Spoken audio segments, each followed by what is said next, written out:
And hello. Maybe you're joining me today live, maybe you're watching a recording. So, welcome, good morning, and good night, wherever you are. So, welcome to Wellness Universe Lounge. My name is Lolita Gurin, and I am a stress management expert. And thank you for joining me today. And the class is called Life Without Limits, Freedom and Success by Healing Childhood Trauma. And today's session is called Judgment and Criticism. And as wellness universe expert, my intention is for you to recognize your childhood trauma and heal it. The wellness universe brings experiences like this to you because we believe in happy, healthy, healed humans lead to peace globally. This session is donation based, so we are grateful for your whatever you can pay. You can do this right now or after the class is done, or anytime you just can come back to it and donate to us. And please make sure you leave a rating and a review after this class. I also recommend you, after listening in and seeing that there's value for you, maybe you know someone else who can be valuing from this class and can use a little bit more healing. So you're welcome to forward the class link to your friend or your family member, and let's just dive in and start to talk about judgment and criticism. So, as we know, a lot of judgments happening around us all the time, and it's a bad thing to judge others. But when you really think about it, we have to judge things. Judgment is something that you will compare it to something else. So, for example, you are in a forest and you see there are some berries. You will judge them, right? Because you will look at them and think to yourself, are they good to eat? Are they poisonous? Are they ripe? That is a form of judgment. So, obviously, that is something healthy for us to do because, seriously, I don't think we can live without judgment. This all really becomes toxic when it doesn't serve us anymore. And if you grew up in a childhood where you had some addiction around you, and it could be with alcohol or drugs or shopping or any sort of addiction that left you as a child unseen, and you felt like, I don't think I've been loved enough. I don't think I've been appreciated enough. And well, today's session is about criticism and judgment. And you, like me, for example, you might grow up in an environment when you had more judgment and criticism than actually praise and celebration of who you truly are. And I know parents can get very hard on their kids. And I truly believe, that there is no parent that wakes up in the morning and thinks, what would be fun to do today? I'm going to hurt my child because it's fun. Well, of course, that's never going to happen because children important to parents. It becomes not important when they themselves cannot really support the child physically or financially or emotionally. And when we're growing up, all the childhood traumas are being by 7 years old.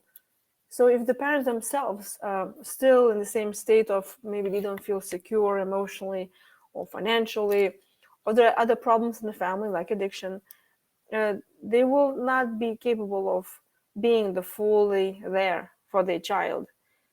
And I noticed that a lot of times all of this childhood trauma is really going from generation to generation. And the parenting styles usually just being learned.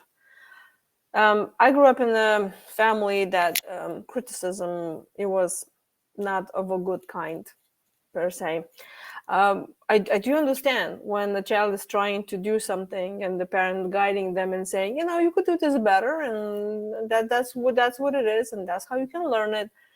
But there are so many grow up in the environment where they're being ridiculed for who they are. And I think that is the cause of today's true pandemic, which is loneliness. And if you feel like you'd be sitting with your family having dinner and nobody sees you, and you feel so lonely on no matter what holiday it is and all the family gathering, or you could be just sitting in a crowd and surrounded by thousands of people and you're still feeling lonely, it is because of that. Because you are afraid that the part of you will not be accepted of who you are. You're afraid that people will judge you for the person that you are. And it starts really early. It's when, let's say, you start singing and your parent or a caregiver or somebody in your childhood said, "Oh, you have no voice.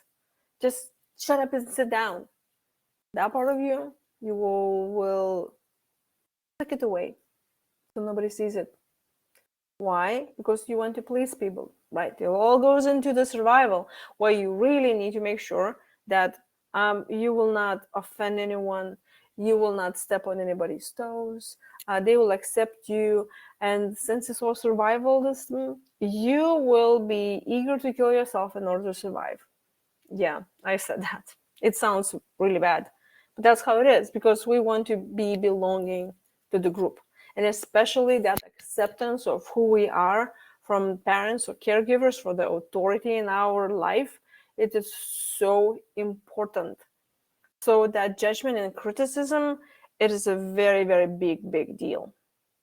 And when we think about it, I think overall addiction, it is unfairly judged to begin with, and anyone who gets involved in that kind of deal, because what is addiction? That is just a soothing mechanism for someone's pain because they cannot take it anymore.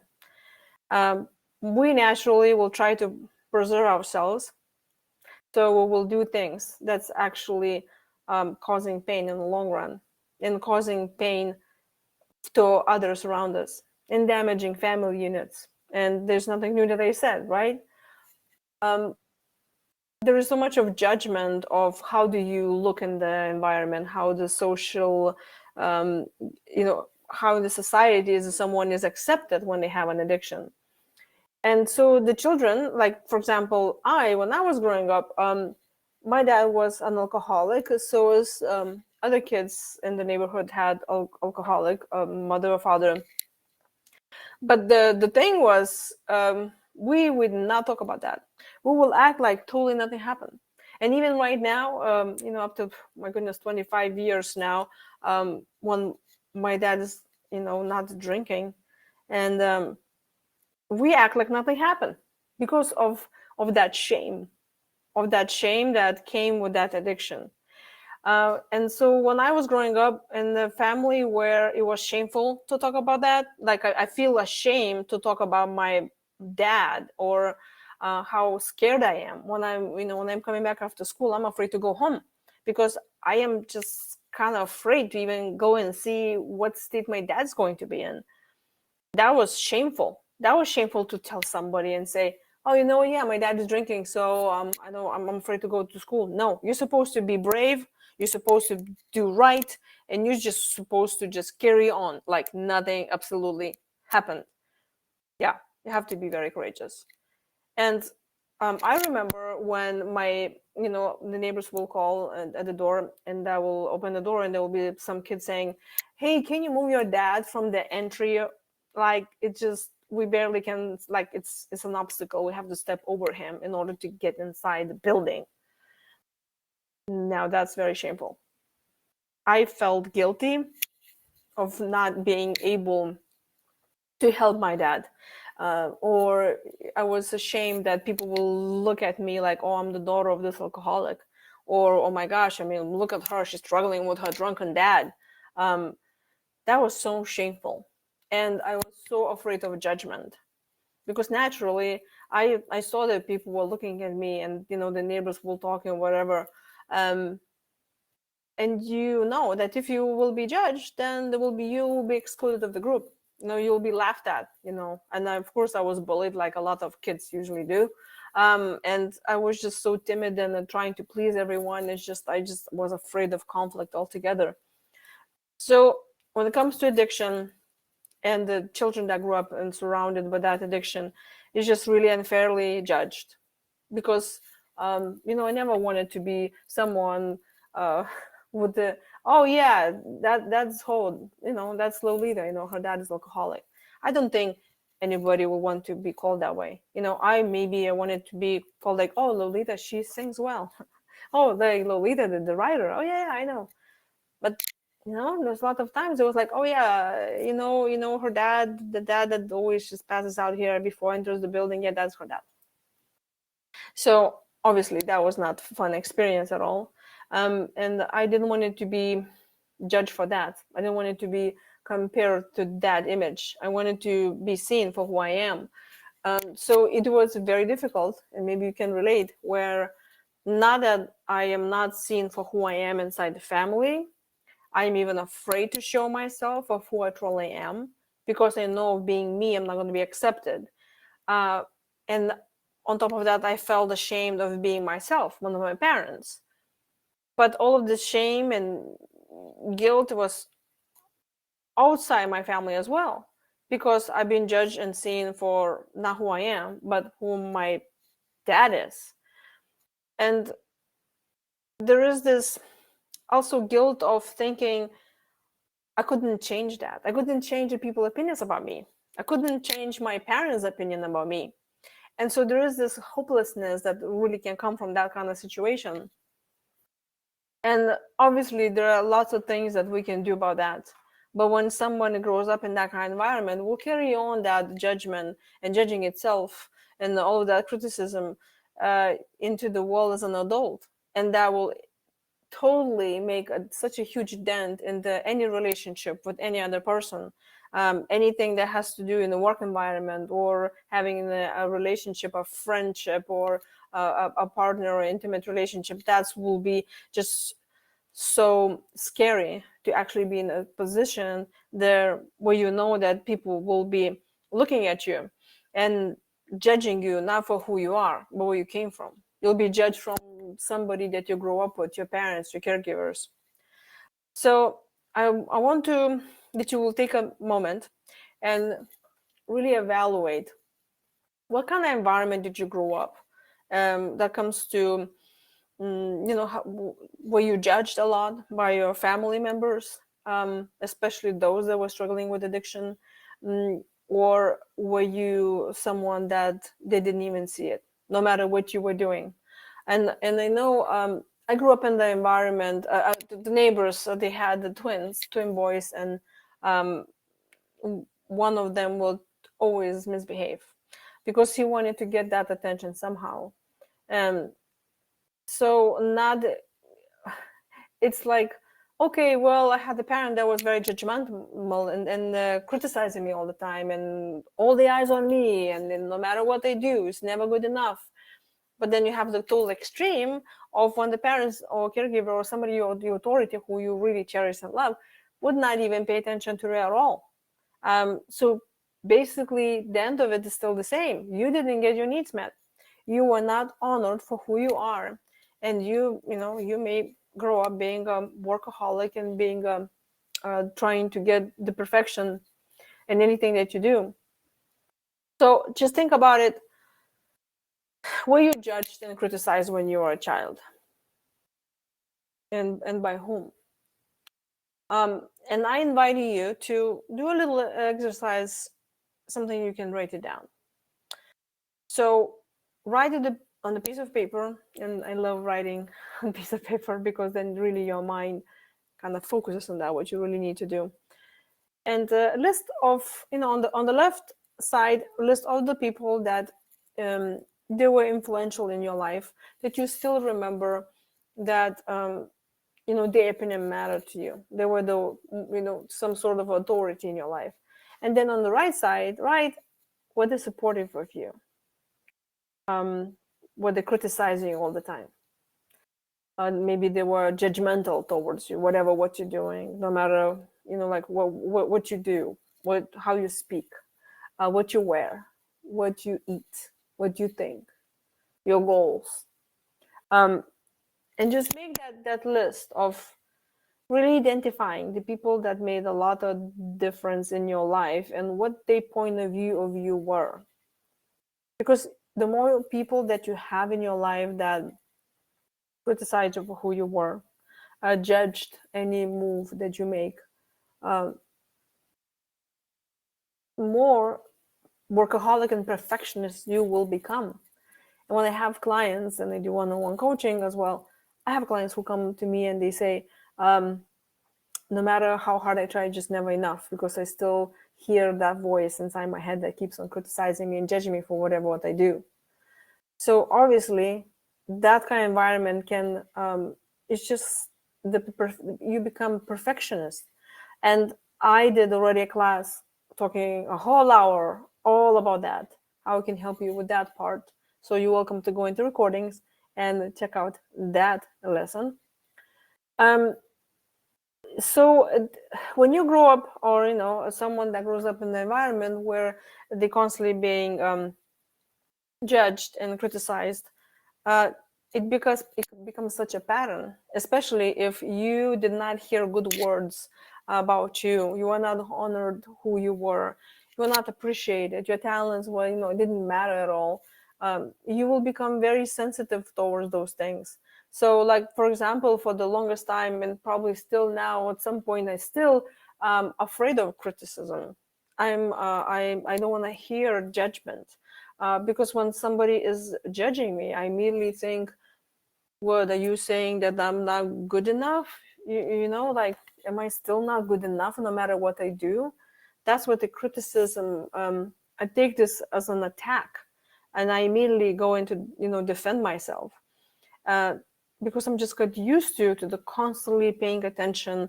How am I performing? How do I look? What do I wear? What do I say? What do I eat? How many times I breathe in? um, that I take criticism and any sort of judgment as a threat to me. And we naturally will try to protect ourselves. And obviously, that does not serve when we really think about the rest of the adult life. Uh, let's say in the work environment, if there is someone that has more experience than you, they try to tell you how you can improve. I'm probably not going to listen to it, because I'm like, I don't know. I'm immediately here that they're attacking me, so I'm just going to defend myself. And if they say, well, maybe you could have done this better, and I'll be saying, well, no, I had no time, I had no this, and I tried my best and all of this. That'll be so triggering for me, because that will remind me totally as my, one of my parents did, and they just never good enough.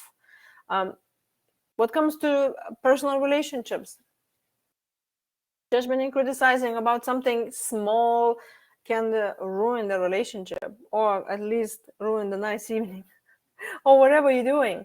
And it is so super sensitive to things that just brings the memories back of that despair of not being good enough for your parents. Is that, and that can also invoke anger, because it's like running to reach the horizon. That just, you're never gonna reach it because it's always out there. And then you may become angry with yourself because you cannot change that. You cannot change that, and no matter what you do, you're never good enough. That's why you can be so sensitive about everything. um, I always say, opinion is such a thing, it's just an opinion. We even have a saying in Lithuania that pretty much the translation is, it's just a matter of opinion. It's just a matter of taste. That means, you should just take it as is, but it doesn't mean that's wrong. And I say, there's no good and bad. It's just, it just is. It's just isness. Just because something is different than yours, it doesn't mean it's wrong. It's just different. It took me a while to come to conclusion into my life to realize that that's what it is. Just because somebody have the opinion about something, it does not mean that they are going against me personally. And it took me years to realize this, and there's still some situations that I just take it so personally. Then I have to remind myself, Well, they're just giving an opinion. It doesn't mean that I am wrong, and it doesn't mean that they disapprove of me. It doesn't mean that I'm not going to be their friend anymore. It doesn't mean that I'll be fired.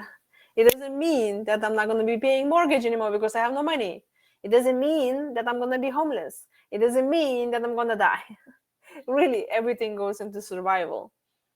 And it's okay if we have different opinion. So it's easier said than done, but with good practice, you totally can do that. So I'm inviting you now to evaluate, you know, how good you are of listening to the people's opinions. How good are you to hear when somebody is harshly criticizing you? Do you just allow them to just to be and say, yeah, okay, I like your opinion, that's good, and I'm gonna do it the way I want to do it anyway? Are you good in recognizing when somebody is just giving an opinion because they want to look important, uh, and the opinion and the critique is important as well? It came to my mind. I remember, I forgot who was saying that, but they said something about artists, and writers and anyone with the creative process. And I think they were talking about books, but it said there are no statues erected for critics. And I just love that. Because criticizing someone, it doesn't take that much effort. You just go against anything else that the person said, and hence you already judge them and you criticize them. So when you hear a judgment or criticize from someone, you just can ask yourself, why would they say that? Most of the time it's happening because the other person is doing that out of survival, because they need to look important, they need to look like they're doing their job, or they need to do their job, that's their job, because they need to point at things out, they need to make things better or different, and they're not really attacking you at all. And I remember when I was working with writing reports, and there would be somebody who will say that, well, I think you should say this and this. I took it very personally. It's like, well, I know what I'm talking about, and you don't know what you're talking about, and no matter. And I remember I will redo this thing, and I go back to the person, and they will tell me, well, I think you can do better. And then I write it again and again. And after a while, I realize it doesn't even matter what I'm going to write, because it's a matter of opinion. So then after that, I started asking, I said, okay, but the way I said it, is it still okay? And the person said, yeah, it still can be that way. I'm like, okay, now I know. So it doesn't mean that I have to go and change that. Just because somebody's giving you critique, it doesn't mean you have to react to that. You don't have to take it personally and can say, okay, I like your opinion. That sounds interesting. I'll think about it. Thank you for sharing. But because also we grew up in the environment, we are so into people pleasing, and I have a whole class about that. So you're welcome to go to recordings and listen to that. But because we're so people pleasers, because we want to be accepted into a group, we're going to take this criticism and we'll run with that. We will try to make it perfectly so we can, feel like they finally accepted us. We will try to repair that relationship with our childhood relationships that had to do with our parents. And obviously that doesn't work. Only when you really come to conclusion that you, the way you are, that's already good enough. So remember I told you that you should have that list of people. When you're on a piece of paper, you write on the left, those are the people that influenced you a lot in your life, and you kind of see the supporters or the critics of your life and how you were. Look at that person's name and evaluate how good are they themselves. Meaning, are they an expert in the field?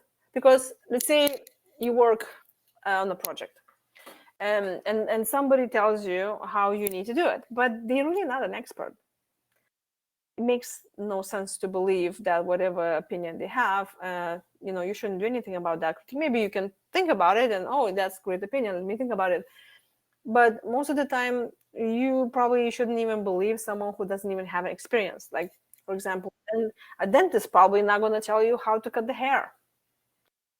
So you look at those people names and then really disqualify them. Yes, disqualify them.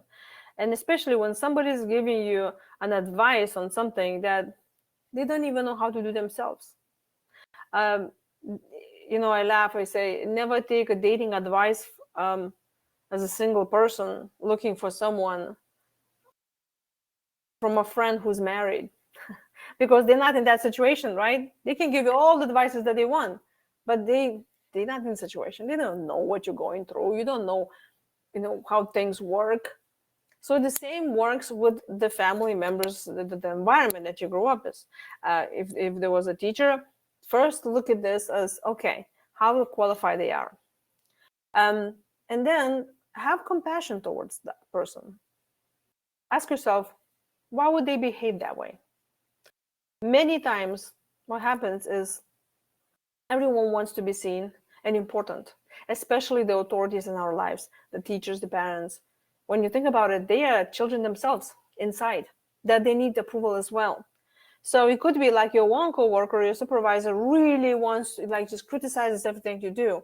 It has nothing to do with you. It has to do with them, because they want to be seen as someone who's doing a good job.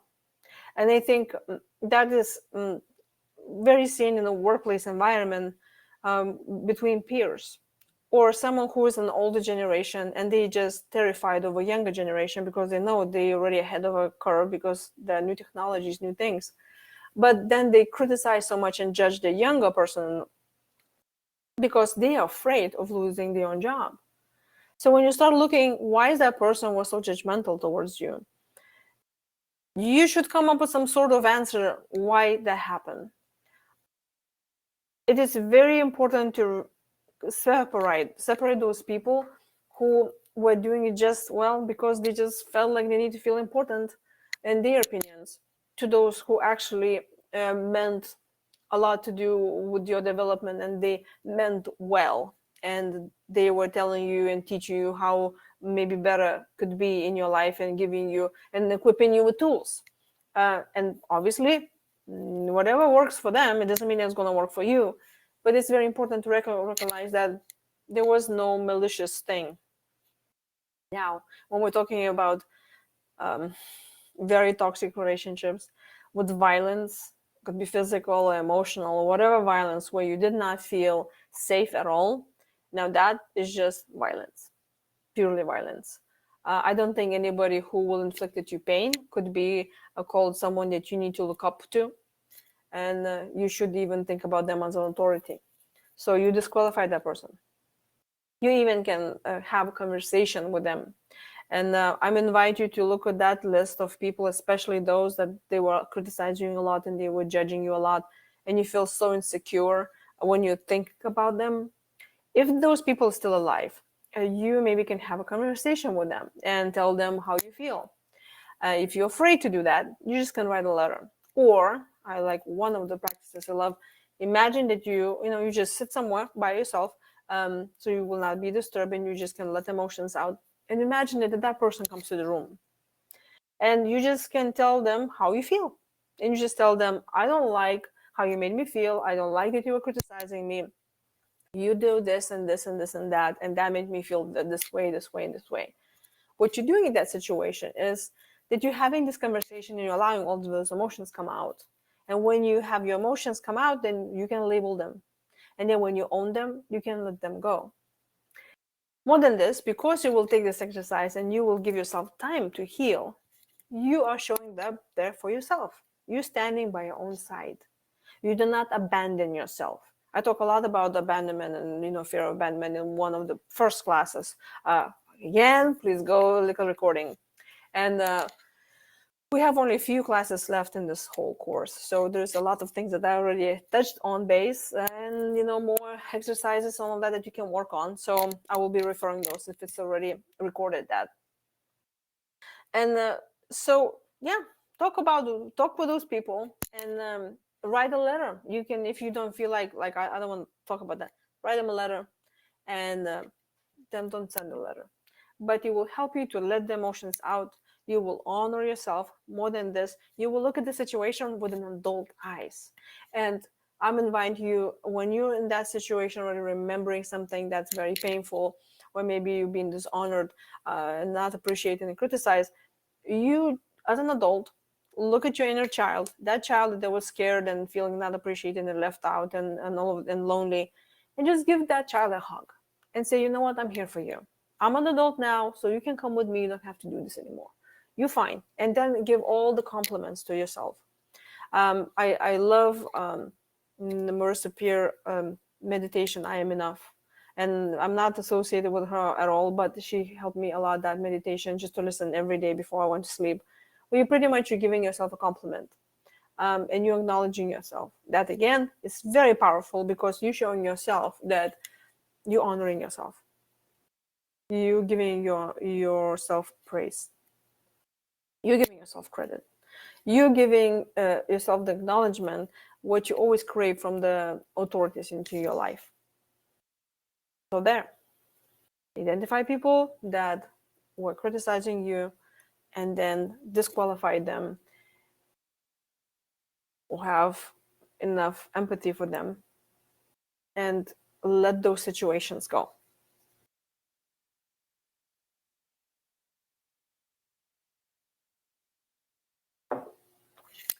Another reason why children who grew up in the dysfunctional families are just so sensitive towards judgment and any critique, it's because we're just afraid conflict. With the people pleasers, we're like, oh my gosh, because that whatever happens is not going to be pretty. The violence, could be physical, emotional, or yelling, or anyone that makes you feel uncomfortable. We rather agree with them than disagree. Am I right? Um, so judgment and criticizing is really doesn't go well for us. It's just looks like something will give us, in put us in danger. So if there's an authority figure that it will tell you something, you will take it for 100% true. Like, okay, this is gold. This is it. And even if you know mentally that that's probably not right, they're not right, you will be afraid to stand up for yourself. You'll be afraid to tell them, oh yeah, that totally makes no sense, and I don't believe that what you're saying is true, so I'm not even gonna listen. Or this is your opinion, cool, but I'm not gonna listen to you, because you'll be afraid that you'll be punished. Especially when you are not allowed to express yourself fully, what you're feeling, what your needs are. You're just gonna swallow that. And when you're an adult and you get into this environment where your relationships, or your in your workplace environment, somebody gives a critique, you're afraid to talk back. You're afraid to show your point of view. You will build resentment towards those other people, and then you will have more resentment towards yourself, because you will be already thinking, oh, I could have said that, but I didn't. I'm sure you have those situations where you thinking, when the situation's happening in front of you with someone, and you don't really say anything, and you just listen in, you're taking in, or worse, you're agreeing with them and like, oh yeah, you're right, I'm doing so bad, then you change something totally. But then later on, maybe the next day or even a few hours later, you're like, I should have said that, I should have stood up for myself. So it's very important to identify that not everyone who tells you what you need to change, and anybody's opinion, it doesn't really mean that's what it is, that you should listen to that. And another sad part about the whole judgment and the criticizing, when you grew up in that environment, and when you see that majority of time from your caregivers and the authorities were giving you just critique, and you're never good enough, you stop trusting to people. You stop trusting them too, because you will do it the way they tell you to do, but you're not gonna trust that whatever they say is true. So, and I can tell you right away that whatever my dad comes up with a great idea or he says something, I just don't trust him. There's a lot of trust issues, obviously, because he didn't show up for me as a parent that needs to be there. But also, I don't even have that much of respect that comes to his opinions because I don't really believe anymore that that is legit. You know what I mean? And if I'll hear the same truth from him or from somebody else, I will listen to somebody else because of the how I grew up and how I saw his opinions and his judgments and when someone loses that authority, loses that respect, you don't really count this as true anymore. And then another thing, which I think is very important, that has to do with the judgment and criticizing. It's criticizing also other people and judging other people. So now just think about it. How judgmental are you? How much do you judge other people?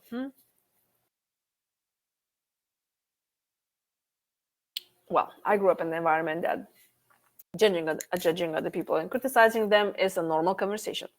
So if we will have dinner, most of our conversations will be negative. We'll be judging the neighbors, we'll be talking about the news, we'll be criticizing somebody else who did whatever, who's wearing, what they're saying, how they're saying that. And because, well, there's not much to talk about. So just think about it. What your conversations look like when you were growing up with your parents. Um, Also think about it. What did you observe? The relationships and conversations and the trust and respect between your parents or your caregivers, anyone with the authority. And just try to listen into those memories and see what they're making fun of each other, what they're bullying each other, what they're criticizing each other a lot. Simple things as saying, oh, the food is not tasty, it's not enough salt. Or, oh, you're fat. Oh, take this off. Put something on. Stop listening to the music. What kind of stupid movie you're watching? Stop hanging out with those stupid people and the neighbors. Anything. Because if you grew up in an environment that a majority of conversation happening really from a negative point of view, a lot of judgment, that can become like a normal conversation. Complaining and gossiping about other people. So think about it, how much of that you do in your life right now. And I'm not judging you. I'm just want to see this is what can happen that you don't maybe even know that it's really a lot of criticizing your judgment because that's your normal.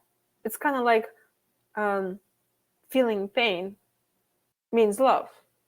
When somebody's inflicting pain to you, you take this as they're showing you attention. So you will take this abuse because you have needs.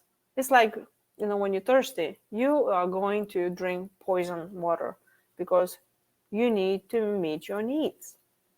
So when you want that closeness in a relationship, you want to show the people that you care about, you want to be seen and be important to your caregivers and your parents, you will adjust to that, right? You're a people pleaser.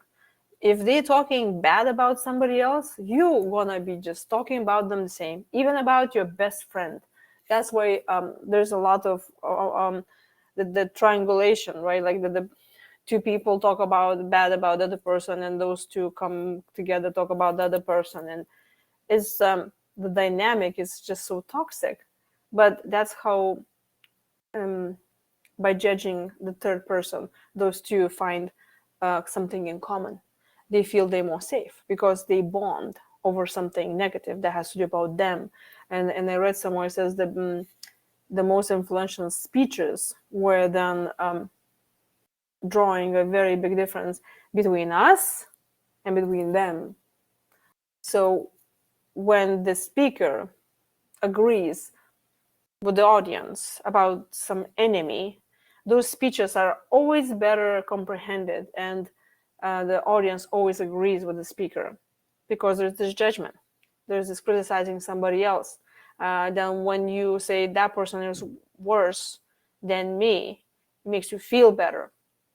So this dynamic obviously is very common in society, because we need to bond, we need to belong to the group, and the people pleasing, the whole thing.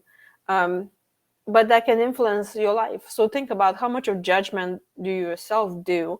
And if you're not sure about that, you can ask your friends. Of course, I will recommend you to ask friends, only those that you can trust. And you can tell them, what do you think? Am I judgmental?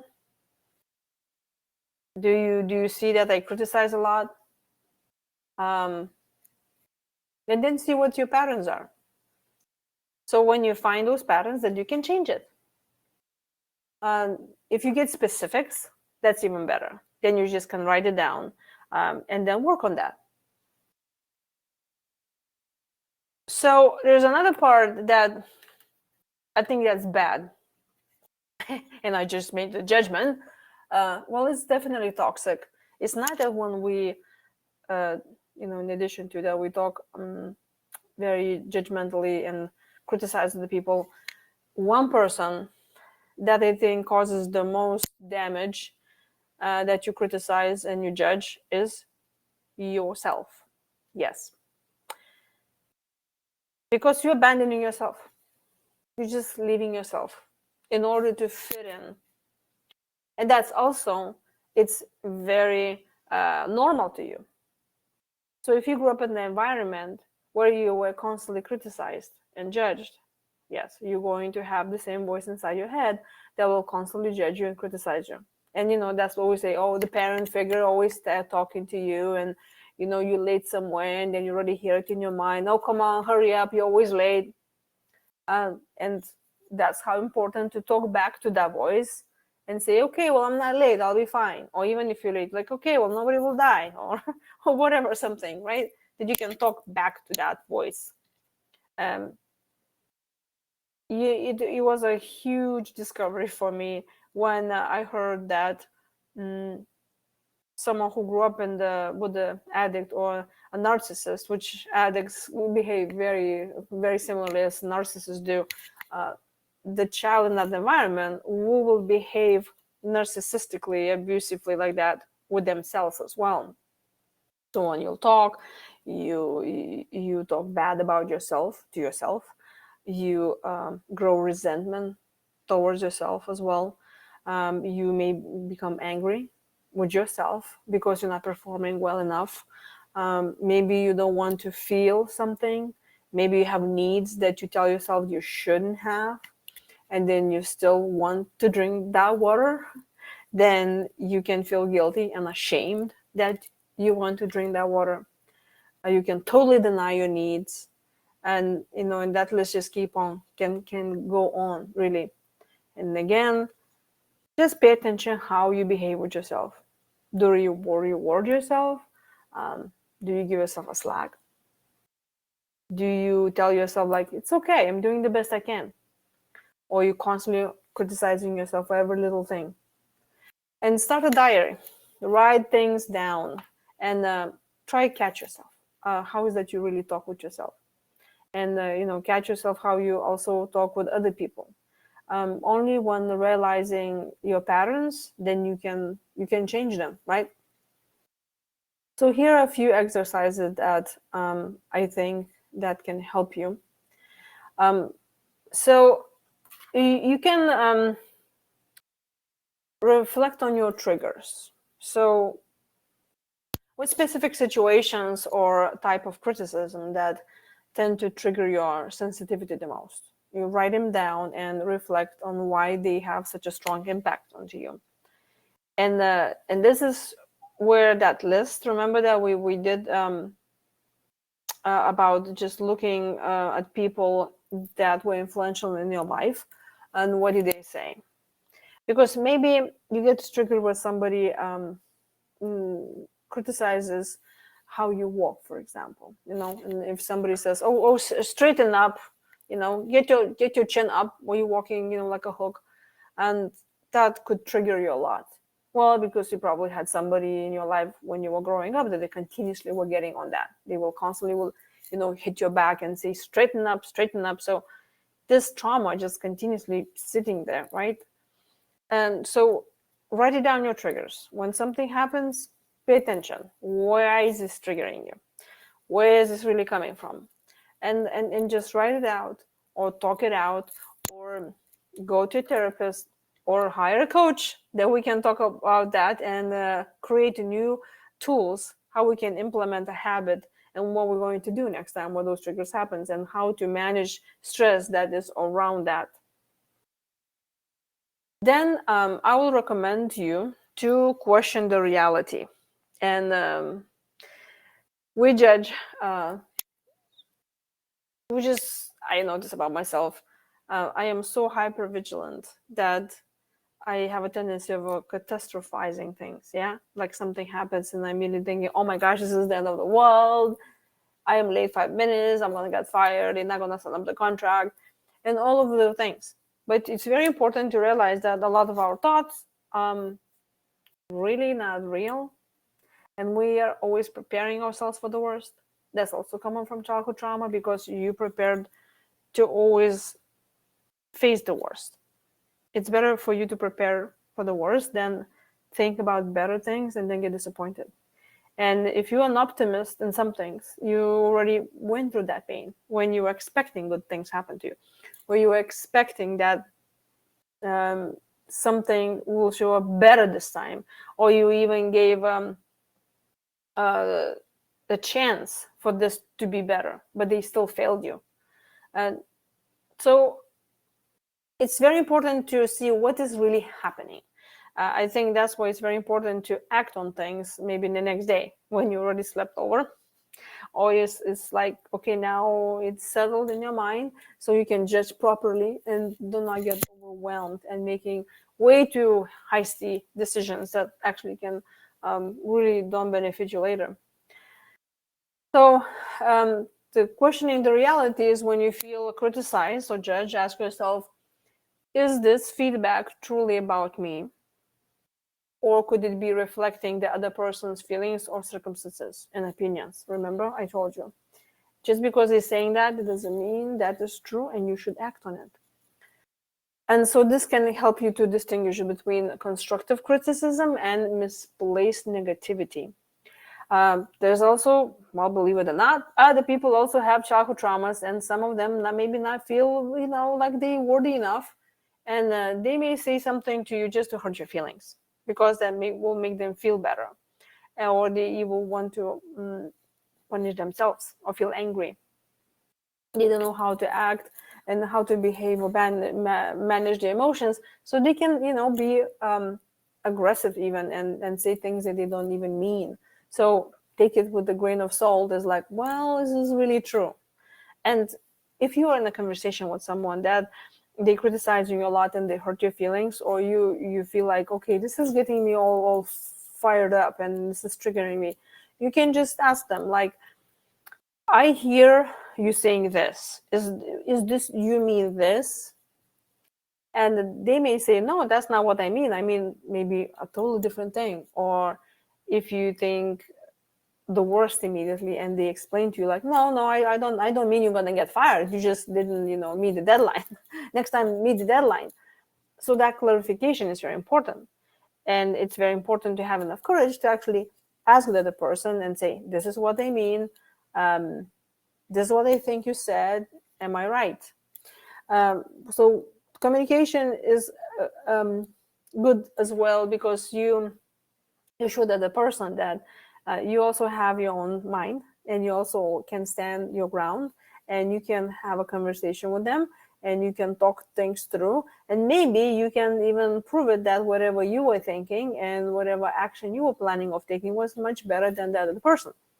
And I like the saying, if you do not take a chance, you failed by default, right? So it's always a good idea, especially if you're in the conflict situation and you're afraid to talk to them, you can write them a letter or even rehearse your speech the day before and then talk to them. But communication is obviously super important in anything, not in the work environment, in any environment, right? Even communicating with yourself and saying, this is what I need with yourself. You honor your own needs. It's also a good conversation to talk with yourself without criticizing yourself for what your needs are.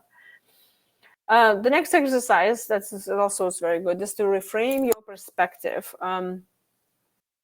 For each criticism that affects you, try to reframe it into a learning opportunity. So ask yourself, what can I learn from this feedback? This shifts the focus from personal judgment to growth. And when first you were really identifying that person that gives you the critique and judgment, and when you qualify them and disqualifying them, also try to listen in and see, okay, what is that exactly they saying? How that's true, but maybe I actually can use something. Maybe not up to the point that they asking me to do 100%, but maybe that's a good idea. And when you do not take this personally as an attack, and you can revisit the same idea the next day, and you even can ask other people opinion about that, and you can say, hey, what do you think? I think this way, but that other person thinking differently. What did you think? And then the more people opinions you will collect, doing more you can make a true judgment about how is your next action can influence the rest of the situation and what you should plan for the future. So talking with more people about decisions, especially big decisions that you need to make, will help you to come to your own understanding and will clear your mind to show what you really want. Because if you hear somebody tells you what to do and you immediately reacting with like, well, I don't think that's good for me, you listen in, but also see the reason why those things are being triggered.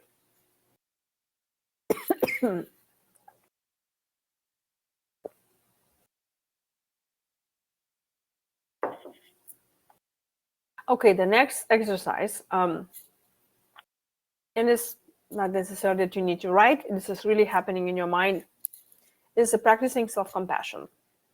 Like I said, you have to show up for yourself. You have to honor your needs.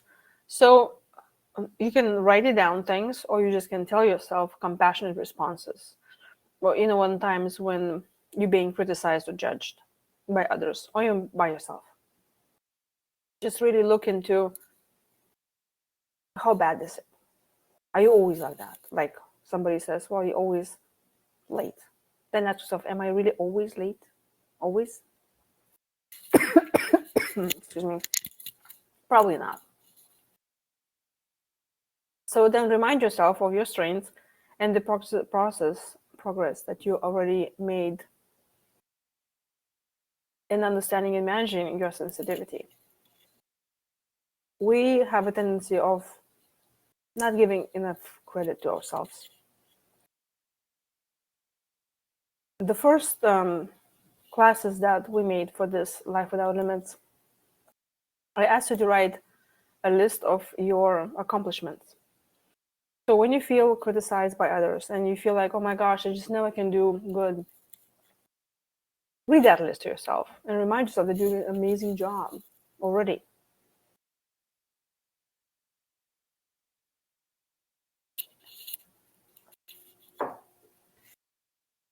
And the last exercise is develop coping strategies. And that's pretty much works for everything. Just think what works for you. Try out different things, talking to yourself, writing down, asking other people opinions, and just see what overall triggering situation reflects in your body. Do deep breathing, take a walk and talking with a supportive friend, journaling your things. And as always, I recommend to use the CALM method, which is C, stands for controlling what you can, and don't control what you cannot. A, just accept the situation. If you cannot control it, what else can you do? L is to limit the people's opinions, limit seeing someone, limit everything that really triggers you. multiply what works. So pay attention to all of those techniques that really helps you with your self-esteem, with your gaining strength, and being there for yourself.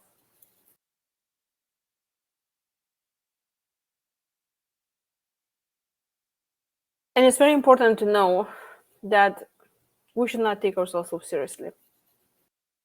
Always ask yourself when something happens, will this matter in 5 years? If it really matters, they'll act accordingly. But a lot of times, the things that we're being judged is just opinions. Even we ourselves can change our own opinion, and it's okay. You can change your opinion in one sentence and change your point of view. That's what life is, you know? The more we have different things, the more different things we can experience. It's just an experience. It's not deadly, of course, when it's really deadly. But overall, does that really matters how somebody else thinks how you look or what you think? The most important person that you please is yourself. So I hope that this class taught you some things. I hope you will take time to write in your diary and ask yourself those questions. And you're welcome to go to my website, beamazingyou.com, and schedule one-on-one session with me. There's a discovery call that is 30 minutes for free, where we can talk about your stresses and talk about how we can work together. I also have online classes and membership. And as well, you're welcome to follow me on LinkedIn and Instagram and Facebook. Just type in Lolita Gurin and you will find me. So I'm inviting you to donate for this class, write a review, and send the link to your friend if you think that you heard something of value today that can help others. And I still see you in a month. So have a good night. Bye-bye.